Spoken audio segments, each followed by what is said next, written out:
White house में भारत का नाम आते ही ट्रंप भड़क उठे। बच्चों की तरह भिड़ गए पत्रकार से। पोलिश पत्रकार ने पूछा, रूस पर एक्शन कब लेंगे? जवाब में ट्रंप ने भारत पर प्रतिबंध का दावा कर दिया। भारत पर लगाए गए बैन से रूस को अरबों डॉलर का नुकसान हुआ।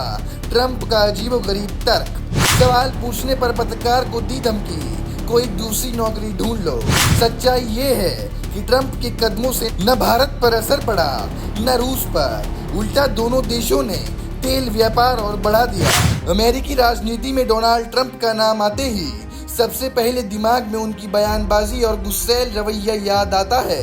कैमरे के सामने ट्रंप किसी भी मुद्दे पर भिड़ जाते हैं, लेकिन जब बात भारत और रूस की आती है तो उनका व्यवहार और भी अजीब और असभ्य हो जाता है। ताज़ा मामला व्हाइट हाउस का है, जहां ट्रंप की पोलैंड के राष्ट्रपति करोल नवरोकी के साथ मुलाकात हो रही थी। इस मीटिंग के बाद उन्होंने मीडिया को भी समय दिया। शुरुआत में सब सामान्य था, लेकिन जैसे ही एक पोलिश पत्रकार ने उनसे रूस पर कार्रवाई से जुड़ा सवाल पूछा, पूरा माहौल बदल गया। पत्रकार ने सीधा सवाल किया, आपने बार बार कहा था कि पुतिन के खिलाफ कड़े कदम उठाएंगे, लेकिन अब तक ऐसा क्या हुआ? ये सुनते ही ट्रंप का पारा 7वें आसमान पर पहुंच गया।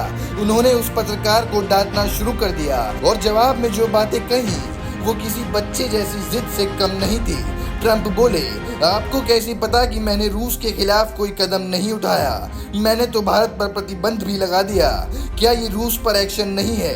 भारत को टारगेट करने की वजह से रूस को अरबों डॉलर का नुकसान उठाना पड़ा है, और अगर आपको ये समझ नहीं आता तो आपको कोई दूसरी नौकरी ढूंढ लेनी चाहिए। सोचिए, पत्रकार ने सवाल रूस पर किया था, लेकिन जवाब में ट्रंप भारत पर आ गए। दुनिया हैरान रह गई कि आखिर भारत का नाम बीच में क्यों घसीटा जा रहा है। असलियत ये है कि डोनाल्ड ट्रंप लगातार अपनी नाकामी छुपाने की कोशिश करते हैं। रूस से पर्दे के पीछे व्यापार भी जारी रखते हैं, डील्स भी करते हैं, लेकिन जब उन पर सवाल उठता है तो वो भारत का नाम लेकर बहानेबाजी करने लगते हैं। लेकिन ट्रंप का ये तर्क पूरी तरह से खोखला है। भारत पर उनके कथित प्रतिबंधों का असर जमीन पर कहीं दिखाई नहीं देता, बल्कि उल्टा हुआ ये कि भारत और रूस ने तेल व्यापार और बढ़ाने का ऐलान कर दिया। यानी न रूस पर असर पड़ा और न ही भारत पर। ये सब देखकर साफ समझ आता है कि ट्रंप दरअसल अपनी फ्रस्ट्रेशन पत्रकारों पर निकालते हैं। उनका नौकरी बदल लो वाला बयान अब अमेरिका ही नहीं, पूरी दुनिया में चर्चा का विषय बन चुका है। अब बड़ा सवाल ये है, क्या डोनाल्ड ट्रंप वाकई दुनिया को गुमराह करने की कोशिश कर रहे हैं, या फिर उनकी राजनीति अब केवल बयानबाजी और धमकियों तक सिमट कर रह गई है? लेकिन सच्चाई ये है, ट्रंप के कथित एक्शन से ना तो भारत पर असर पड़ा ना ही रूस पर, बल्कि दोनों देशों ने मिलकर तेल व्यापार और बढ़ा दिया है। यानी अपनी नाकामी और फ्रस्ट्रेशन का गुस्सा ट्रंप ने पत्रकार पर उतार दिया।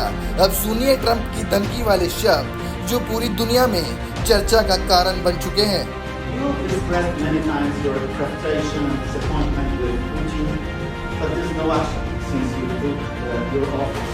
How do you know there's no? How do you know there's no action? Really? Wait. Who are you with? Who are you with? I'm with Polish media. Okay. How do you know there's no action? Would you say that putting secondary sanctions on India, the largest purchaser outside of China, they're almost equal? Would you say there was no action? That cost hundreds of billions of dollars to Russia.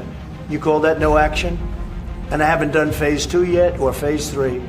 But when you say there's no action, I think you ought to get yourself a new job, because if you remember 2 weeks ago I said if India buys, India's got big problems, and that's what happened. So don't tell me about that.